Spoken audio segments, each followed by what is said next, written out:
আবারও রেডি হয়ে চলে এসেছি। তো এখন আমরা যাচ্ছি একটু হাতিবাগান। তো মাসমণি বাড়ি আসলেই একটু মন ছুকছুক করে আমাদের, কোথায় যাব কোথায়। কেনাকাটা করি প্রচুর, সেটা তো আলাদা কথা, কারণ আর এখানে কলকাতা মানে বুঝতে পারছো অনেক জায়গা আছে ঘোরা। তো ঘুরতে চলে যায়। কোনোদিন এমন হয়নি যে সন্ধ্যাবেলাতে মাসুর বাড়ি আমরা কাটিয়েছি, মানে সন্ধ্যাবেলা আমরা থাকি না, সন্ধ্যাটা হলেই মানে বিকাল থেকে আমাদের প্ল্যানিং চলে যে কোথায় যাওয়া যায় আজকে, কোথায় যাওয়া যায়, এরকম একটা ব্যাপার। তো যেহেতু চৈত্র সেল চলছে তাই জন্য সবাই ঠিক করেছি যে হাতিবাগান যাওয়া যায়।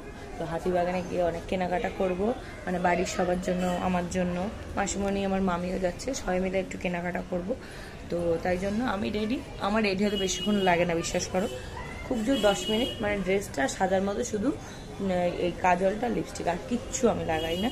মুখও আমি তেমন কিছু দিই না, আমার পছন্দ হয় না। আর হচ্ছে আমার মায়ের এখনও রেডি না, ওরা নিচে এখনও ঘুরে ঘুরে বেড়াচ্ছে, কেউ কেউ এদিক থেকে মানে এই ঘর ওই ঘর করে বেড়াচ্ছে, ওদের এখন অনেকক্ষণ লাগবে।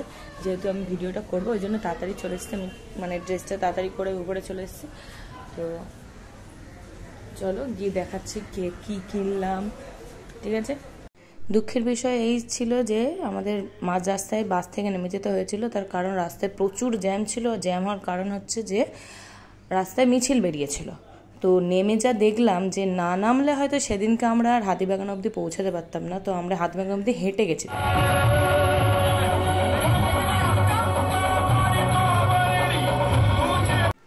আর এইটুকু ক্লিপ নিয়েছিলাম শুধু তোমাদের ওই ট্রামটা দেখাবো বলে। ট্রামটা দেখো কি সুন্দর, সারা ট্রামটার গায়ে ছবি আঁকা। তো তারপরে আমরা হাঁটতে হাঁটতে অবশেষে পৌঁছে গেছিলাম হাতিবাগানে, এবং প্রচণ্ড সবার কষ্ট হচ্ছিল কিন্তু কেউ প্রকাশ করছিল না। তো ফার্স্টে আমরা গেছিলাম খাদিমসে। তো খাদিমসে ঢুকেছিলাম, তার কারণ হচ্ছে বাবা একটা জুতো কিনবে বলেছিল এবং আমাকেও কিনে দেবে। তো তাই জন্য ফার্স্টেই ঢুকেছিলাম খাদিমসে। তো সেখান থেকে আমার এই জুতোটা বেশ ভালো লেগেছিল, মানে পরেছিলাম, তা পরে বেশ পায়ে কমফোর্টেবল লাগছিলো বলে ভাবলাম এই জুতোটাই নিই। তো কেমন লাগছে তোমরা অবশ্যই সবাই জানিও। তো খাদিমস থেকে আমারই জুতো কেনা হয়েছে, বাবার কেনেনি, কারণ বাবার পছন্দ হয়নি, তাই বাবা শুধু একটা বেল্ট কিনেছিল। তো তারপর আমরা আবার বেরিয়েছি অন্য আরেকটা দোকানের উদ্দেশ্যে। চারিদিকে এত জামা কাপড়, এত কিছু যে চোখে ধাঁধা লেগে যায় আমাদের, যতবারই যাই আমরা। একটা উদ্দেশ্যে যাই সেটা তো কিনি, তার সঙ্গে 4-5টা কিনে ফেলি, এমনই অবস্থা আমাদের। তো তারপরে শুধু কেনাকাটা করলে তো হবে না, একটু তার সঙ্গে পেটটাকেও ভরাতে হবে। তাই জন্য আমরা সবাই মিলে ফুচকা খেয়ে নিয়েছিলাম এবং তার সঙ্গে আমি একটু মোমো খেয়েছিলাম। তো খাওয়া দাওয়া কমপ্লিট করে আমরা আবার ঢুকেছিলাম এম বাজার। তো যতবারই যাই আমরা এম বাজারে ঢুকি, তার কারণ হচ্ছে এম বাজারের কালেকশানগুলো আমাদের সবারই বেশ পছন্দ হয় আর আমাদের বাজেটের মধ্যেই থাকে। তো তাই জন্য এম বাজারে ঢুকেছিলাম। আর আমাকে দেখে আমার ভাই ছুটে এসেছে, যেই দেখেছে ফোন বার করেছে, বুঝতে পেরেছে ভিডিও করব, ও এসে বদমাইশি শুরু করে দিয়েছে আর কি।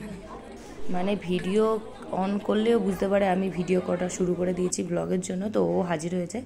তো আমাদের কেনাকাটা কমপ্লিট, আর সেদিনকে অনেক রাত হয়ে গেছিলো আমাদের বাড়ি ফিরতে।